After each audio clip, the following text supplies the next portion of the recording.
Welcome to the Retro Shelf, and time for another unboxing. If you've followed me for a while, you'll probably know that I write for Retro Gamer magazine and have done for 20 years. And another of my fellow Retro Gamer contributors has created a new book. So let's open up the parcel and look inside.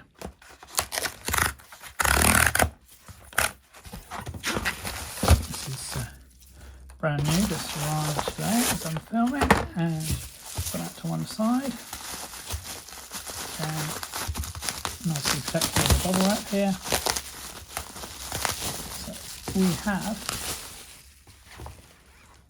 Memories of Firebird, the Unofficial and Unauthorised History by Richard C. Hewison. So Richard has been writing for Retro Gamer as long as I have. Telos Publishing responsible for this. When the IT revolution began and microcomputers started appearing across the UK, computer games were not far behind. Emerging from the hundreds of publishers born in the early 80s, British Telecom established Telecomsoft and its Firebird software publishing label as one of the biggest and most fondly remembered publishers in the industry. Responsible for almost 250 different titles for a dozen different computer formats, Firebird sold 250,000 games inside the first 3 months and had many memorable titles over the next 6 years, including multiple conversions of the epic 3D space trading game Elite, and many highly original titles such as Booty, Thrust, The Sentinel and Druid, and arcade coin-op conversions of Bubble Bobble and Flying Shark, not forgetting the deliberately terrible Don't Buy This. Written by a former Telecomsoft employee and with contributions from many of the people who produced the games, this book tells the story of Firebird software, from its entrepreneurial beginnings within mainstream BT right up to the final title published in 1990 after BT had sold up to a rival publisher. Including hundreds of game covers, screenshots and candid photos, Memories of Firebird is a definitive guide to BT's first computer games publishing label and a fascinating insight into the early history of the UK video game industry that today generates billions of pounds of cash each year. So we see at the top here, we can see Druid, Booty, The Sentinel, Rebel Star Raiders there, Zarch, also known as Virus on the Amiga and ST, and of course the classic Elite. So, lovely cover there with the Firebird over the background from the Sentinel, and some advertising leaflets there. So classic art books, Crimes of Passion, and just a girl with a gun. So let's look inside. Foreword by Gary Penn, dedicated to Richard's father, who passed away sadly in 2012.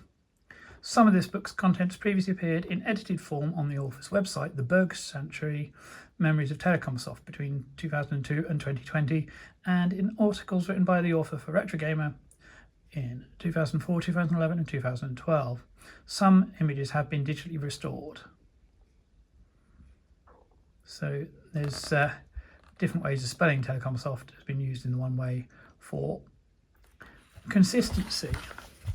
Acknowledgements to his colleagues, helpful souls. I do get a mention there, Andrew Fisher.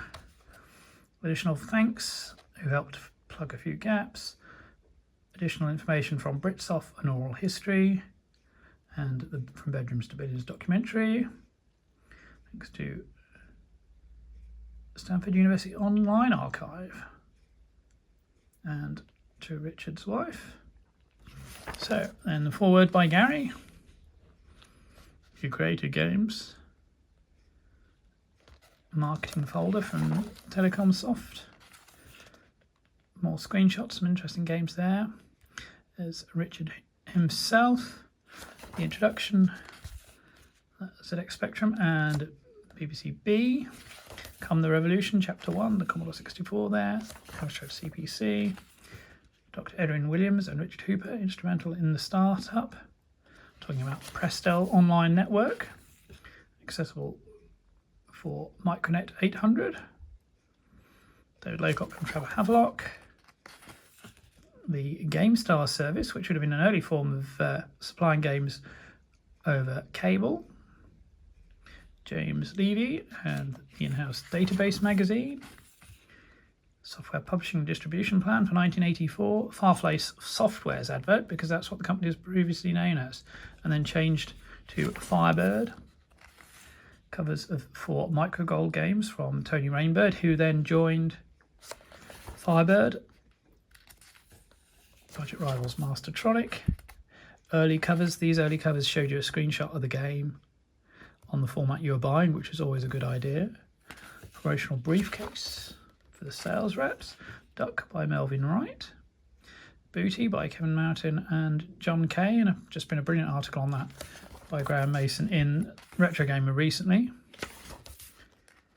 GameStar out the picture. Bite Bitten by Tony Barbara. Early adverts. Demons of Topaz, one of the first games I played. Also then supposed to be the start of the series, Aussie versus the Universe, as you can see from the loading screen there. Acid Drops, Demons of Topaz by Andrew Bailey. Colin Fuge. Elite artwork, James Schooler, and then David Braben, Ian Bell, obviously, who developed Elite. Herb Wright, key Firebird employee. Trumbull's added to the C64 version, inspired by the Tribbles in Star Trek. Herb Wright, acting head of Firebird. Cover of Zap's first issue, which of course reviewed Elite. The lens lock protection, which is quite controversial. Adverts for Elite. The missions. Problems with piracy. The World Championship. Later conversions, including the 16-bit. Sam Coupe Elite. New creatures and new games. Says that don't buy this 5 of the worst games ever compilation, deliberately bad. How to turn your software into hard cash. Input magazine. Gyron with a challenge. Revs and Revs Plus from Jeff Crammond. Great game based on Formula 3. The Sentinel, also by Jeff Crammond. Superb game. Glenn Williams and Joey Hedden responsible for Cholo 3D game. And then Saberwolf, converted from the Spectrum, and Underworld as well. Nightshade, which was put out by Firebird. Ultimate Games, converted. Blue Times Ahead. Go the Ghost. Headed Chopper by Tony Beckwith. The Super Silver range. Thunderbirds. Willow Pattern. Chimera from Shahid Ahmed with speech. Shorts Fuse. North American Adventure, they established a North American branch to help. Elite on the Apple II, Sterling Silver discs. Colossus Chess 4, interesting one there. Denton Designs Frankie Goes to Hollywood, which is actually published by Ocean and distributed by Firebird in the States. The early Firebird, stroke Rainbird titles there. Talking about Douglas Adams. Sherlock Holmes, The Fourth Protocol. Black Lamp, you can see there. Turning Up the Heat. Costa Capers, Missing Conversions. Rasputin on the Hot label. Vectron by Mike Follin. Odin and 4 games. So Odin Computer Graphics became part of Firebird. Star Strike 2 from Real Time Games. Thrust by Jeremy Smith. Brilliant game. Superb value for the C64. Gold Rush. Fascinating to see here. Original design page for Kinetic. A moving moments, a moved house. Moved offices. Druid by Dean Carter. Probably better known these days for his work on the Fable titles. The In Crowd, the Silver Club. Advert from Spain there, distributed by Drosoft. The Amazing Bubble Bobble on the Commodore 64 by Software Creations. There's Joe Bonner, who joined. Flying Shark. Interesting, there's more than one company involved in Flying Shark. All very good versions. A cartoon from the Silver Club magazine. Rebel Star, Julian Gollop. Chaos, Julian Gollop. although actually published originally by Games Workshop, the board game company, but then republished on the Silver range. Yeah, Silverbird, Firebird and Rainbird, the three labels there, the beginning of the end, the new chapter. So Samurai Warrior from Beam Software, The Adventures of Usagi Yojimbo, I.O. by Doug Hare and Bob Stevenson, Whirligig from Mike Singleton, Magnetron and Intensity by Andrew Braybook. Definitely an underrated game, Intensity. If you've not played it, give it a try. Pandora, C64 version, and then the very graphically impressive 16-bit version. Stunt Car Racer, mentioned there. Rainbow Islands from Graph Gold, originally to be published by Ocean later. Rebel Star 2, Peter Packrat notes there. Advert for Firebird titles there, making fun of the Radio Times. Promotional image for the Koenig's multi-system as consoles became more important. Koenig's didn't make it, the PC Engine did. The Microprose years, they took over what remained of Telecomsoft, launching the Microstyle and Microstatus labels. 3D Pool from Orlando Q. Pilchard, aka Nick Pelling. Clever game. Street Warrior, Rick Dangerous from Core Design. It's a Stunt Car Racer cover, Fire and Brimstone. Lost Legend, several titles that didn't make it. It says Blazing Barrels, Body Slam, Cobber, Dragon, X-Zero, Skyfox, which is an interesting one. I didn't realise there planned to be a version of that. Fireball on the 16-bit, Grin Wars, Lusitania, Plod, Resolution, Spartacus, Super Mario Brothers, the attempted conversion, the Tank Game, Tiger Tiger, then All Train Gardener, that's a fun little game that. Break Street, Classic Dogfight, Crucial Brothers, Food Feud, Fungus Warrior, Future Ball, Motocross Mania, Pyramid of Time. Would love to play Pyramid of Time, it's a real shame it wasn't released. Torara Ring, Trick Ramp Crazy, Warren, which has emerged recently. And then the appendix. So we have here the Firebird releases showing which format games are for and what format they were in. So you can see tapes and discs and which label they're on. So that's invaluable for collectors.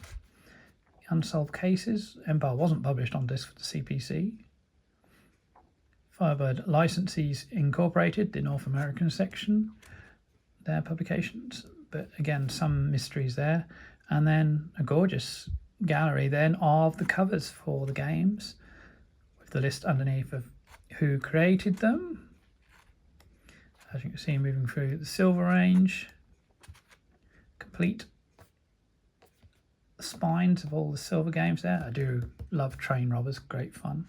Firebird Silver $2.99, Silverbird $1.99 with the purple and black packaging. Silverbird $2.99, Silverbird $9.95, which are much rarer, 16-bit versions. Super Silver, 10 releases advertised. Firebird Hot in the red packaging.